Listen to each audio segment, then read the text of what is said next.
So for my English summative, I decided to do The Life of Pi by Yann Martel, and I will be starting off with what I thought about the book. So The Life of Pi is a Canadian fantasy adventure novel by Yann Martel, published in 2001. Although this book was written almost 2 decades ago, the novel continues to strongly resonate with readers today. In a readable and entertaining writing style, Yann Martel was able to tell a very empowering survival story of a young adult by providing in-depth explanations and details. He manages to captivate us and very poignantly draw our attention to serious situations that were placed on Pi as if us readers were in Pi's situation. The Life of Pi is definitely an interesting, intriguing, and inspiring read.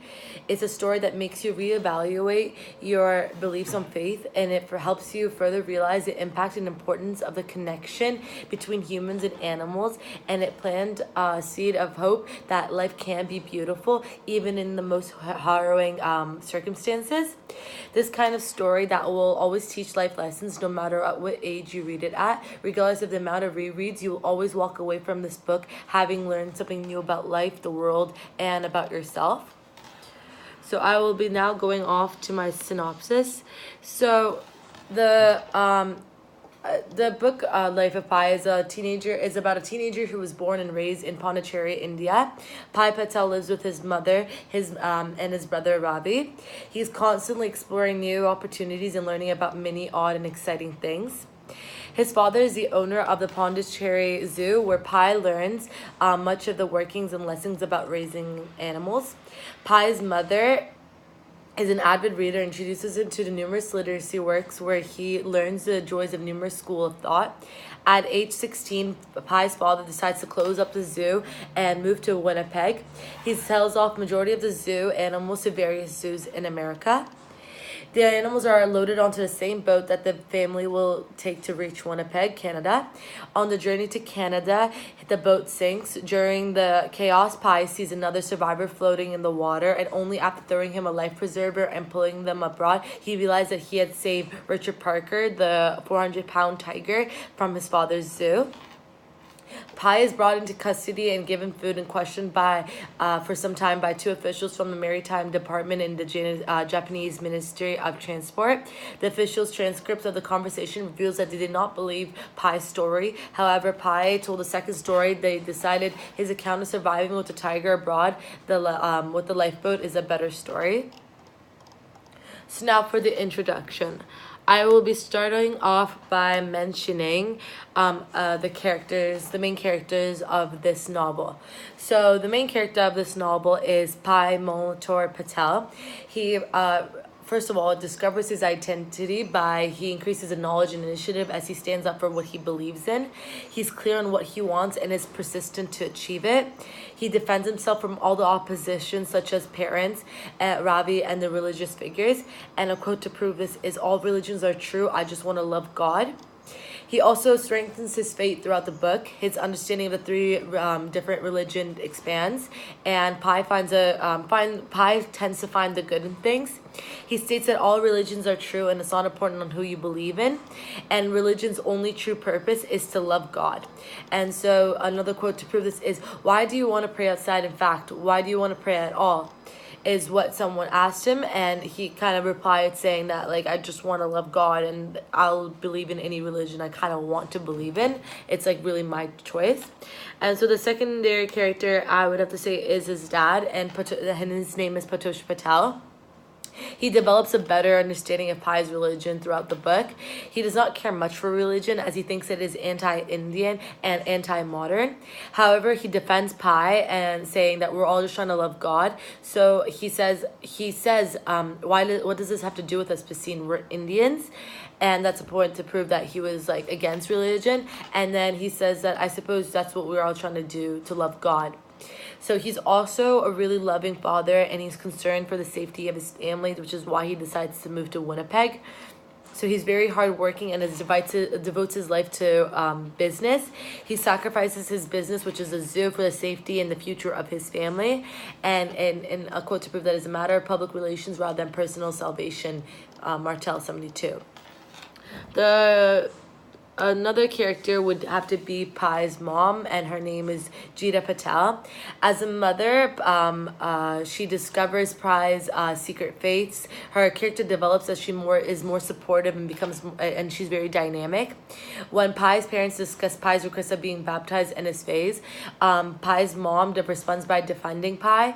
Although Pai worries her, she defends him from his father, who sees Pai's religion as anti-Indian and anti-modern, as I mentioned. And she goes like, perhaps Pacine is marching to a different drumbeat of progress, Martel 83. So now I'll be moving on to talking about the setting of the book. So the life of Pai takes place in 5 significant settings, which include the Pondicherry Zoo, the Pacific Ocean in a lifeboat, a Carnivorous Island, Mexico, where Pai is rescued, and Canada, where Pai makes a new life for himself. Of each of these settings, the Pacific Ocean is the most important, as that is where the majority of the novel takes place. The Pondicherry Zoo and the Carnivorous Islands are the next most significant settings, because in those places we learn about what Pai has lost, his home and family, and the additional dangers he overcomes. So I also decided to include a video of a bit of Pondicherry, India, and I just chose to not watch it right now. So themes overview. So I thought that there was 3 main themes in this novel, and I think that this story has to do a lot about religion. It's a story that has to do with the primacy of survival, and it's also a story that has to do with the loss of innocence. So religion. So Pai wants to be loyal to God, no matter how he is presented. Pai makes it clear to people that he's a devout follower of Hinduism, Christianity, and Islam. Despite other people disapproving, namely his father, who's constantly telling him to think rationally rather than depend on something that will only blind him, Pai manages to get a prayer rug and a Bible.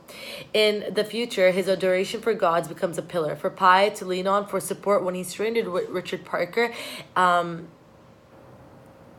Religion plays a role in character development, as religion makes Pai stronger.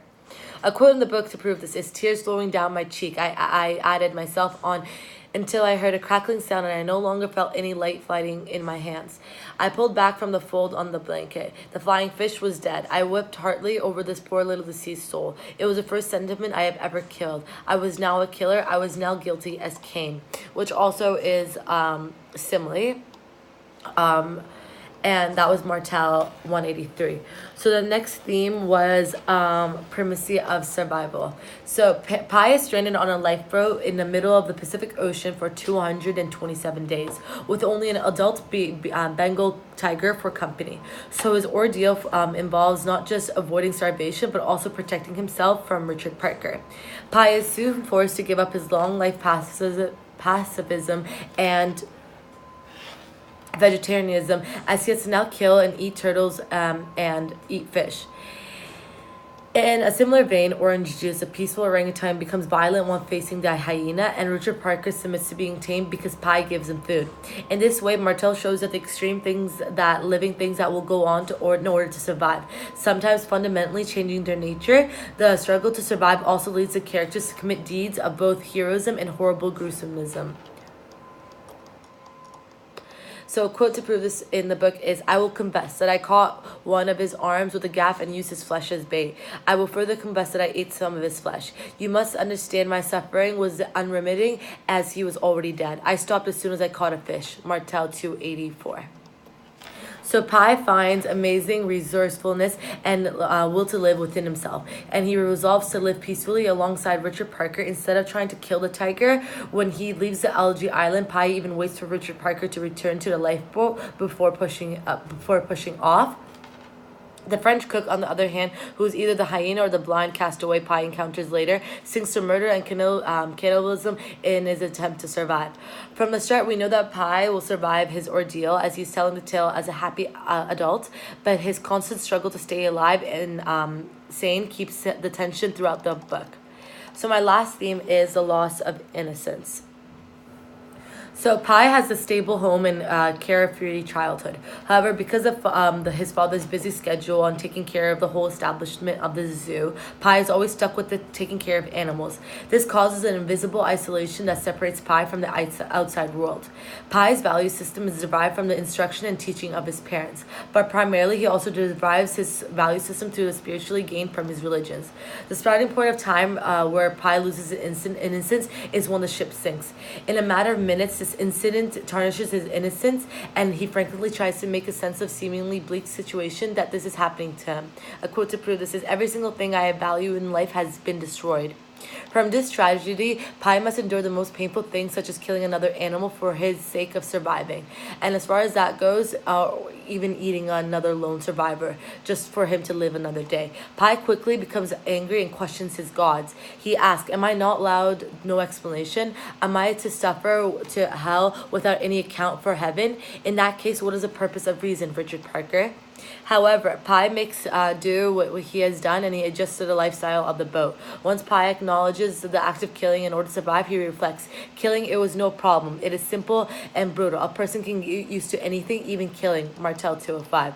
So, in conclusion, Pi Patel in Life of Pi experiences is both traumatic and fantastical events that enter him to help illustrate a story that shows religion, primacy of survival, loss of innocence, which are the main themes that are evident throughout the book. So I decided to connect this to Macbeth.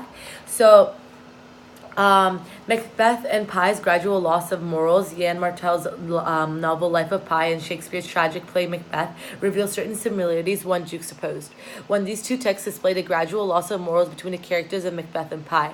This is conveyed through specific events within the books, such as Macbeth and Pi lust to kill. Their guilt and themselves going crazy will articulate the loss of their morals. Macbeth and Pi Patel portray their gradual loss of morals through their lust to kill. Macbeth's reasoning for killing is power. For instance, Macbeth's lust to kill is demonstrated by guilty for killing Duncan. Macbeth states in these lines that he does not want to go back onto the incident and is afraid of what he to think about what he has done. Macbeth is guilty for killing the king, so he loses his morals because he is doing something different than what he used to do. Before, Macbeth used to respect the king and later plans on killing the king. Once his deed is done, he feels guilty, which indicates the loss of morals. Pi's guilt is also apparent when he wants to eat army rations for food. He says, "Pity about the fact, but given the circumstances, the vegetarian part of me would simply pinch its nose and bear it." Pi is guilty for breaking his morals by eating army rations because they contained animal fat.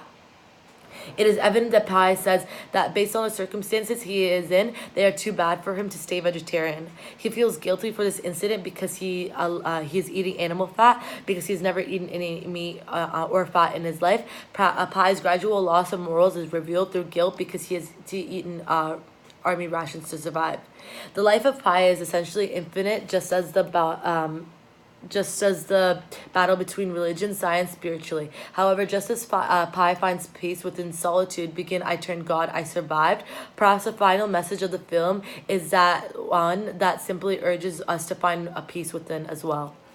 So some discussion questions that I have is, in his introduction note, Yann Martel says the book was born as I was hungry. What sort of emotional nourishment might Life of Pi have fed to its author? The second question is, Pondicherry is described as an abnormally the former capital of which once French India. Do you think that the town was a significant difference in Pi's upbringing?